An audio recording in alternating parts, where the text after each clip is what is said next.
so we just talked about 3.7b, which is rapid changes to Earth. Again, that's a third grade TEK. But now we're going to kind of slow things down a little bit and talk about 5.7b. 5.7b are your slow changes to Earth, and that's your weathering, erosion, and deposition. All right, so weathering is when rain, wind,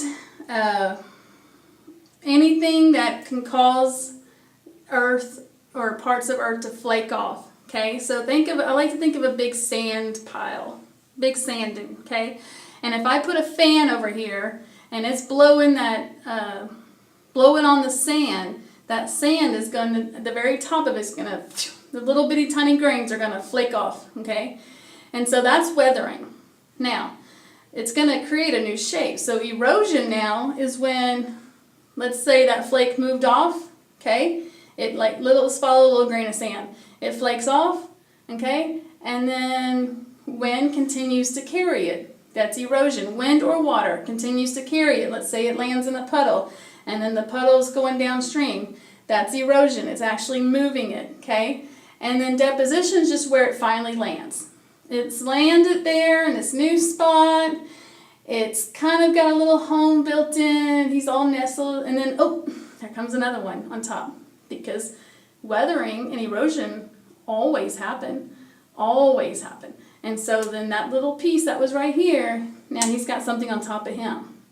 And something on top of that one. And so on, and so on, and so on. And so this is how your sediments actually get buried by other sediments. It's because of weathering, erosion, and deposition.